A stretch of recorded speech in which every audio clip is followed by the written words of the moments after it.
তো 60 বছরের মানুষ, আমি কিন্তু এখনো বাংলা বাঙ্গিত গেছি না।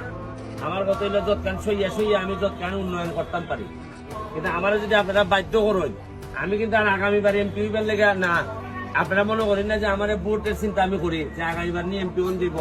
আমি কিন্তু একবারে ইউনের মতো আগামীবার মনে হয় না আমি আর এমপি তাইমু করিয়া, কিন্তু এই 5 বছরে আমি যা পারি খামড়াই তুই দিন যা, যাতে মানুষে বুঝে যে কিছু বালা মানুষের এলাকায় লোক নাগাদ মাদক আমি কইয়া গেলাম। আপনি কিন্তু পরে প্রশাসন পাঠাইম, আমারই ক্ষমতা আছে কিন্তু না, আপনি বুঝতেছেন।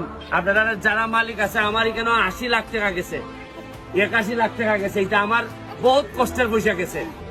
আমি কইয়া যাইতেছি আপনারা আল্লাহর রাস্তা আপনার কাছে চাই, মানুষের কষ্ট দিন না, গন্ধ দিন না। আর আপনারা ফিসের মধ্যে এটা গন্ধ আপনারা তো লাগে না, না না এখানে কোনো জিনিস নদীত পড়বে না। আপনারা বিল্ডিং এর জিনিস আপনারা নিচে থাকবো।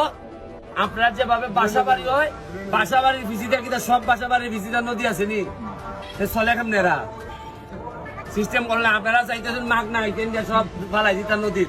আর 2 বছর পাইলে আপনারা বিল্ডিং এখানে আইন নিলাম, আর 2 বছর পাইলে এরা এখানে আইন নিল না। আর ড্রেন ড্রেন ট্রেন এটা পৌরসভায় বুঝতো, আপনার কাছে ট্যাক্স নেই, পৌরসভায় নিব আপনার ট্যাক্স দিয়ে, ড্রেন দিয়ে দিব, আপনি এই দিকে লাইন নিবা। কিন্তু নদী নষ্ট করার কোনো আইনে আপনারা কিন্তু পরে পানিশমেন্টও করবা, কারণ এটাই লেগে যে কোনো সময় সে মোবাইল কোড করতে পারবো এই জায়গা।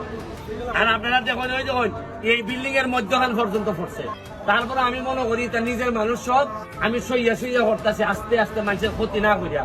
কিন্তু আপনারা যদি বাধ্য করুন, আমি কিন্তু কইয়া আবারও কইয়া গেলাম, আমি কিন্তু আগামীবার এমপি হইবার সম্ভাবনা খুব কম। আমি ভোটের লেগে বুঝেছি না, আমার যে পরিমাণ মানুষ আমার চিনা হয়েছে আমার এলাকা, এরপরে আমার আর নেতা হইবার আমার আগ্রহী বেশি। আমি আল্লাহর রাস্তায় আপনার কাছে চাই আমাদেরকে সহযোগিতা করুন, বাধা হইয়া দাঁড়াই না। কারণ আপনি আমার জানাজাত থাকবো, আমি আপনার জানাজাত থাকবো, তাও অন্তত নিজের পরবর্তী প্রজন্মটারে দেখাই দিয়া যায়। আমরা তো অনেকে চাইলে লন্ডন আমেরিকা যাইতেন পারি, গেলে তুই শেষ গিয়ে কেন গিয়া বড় বড় গপ করে আরে দেশ এইগুলা কোনো মানুষের জাত হই না, কি গন্ধ।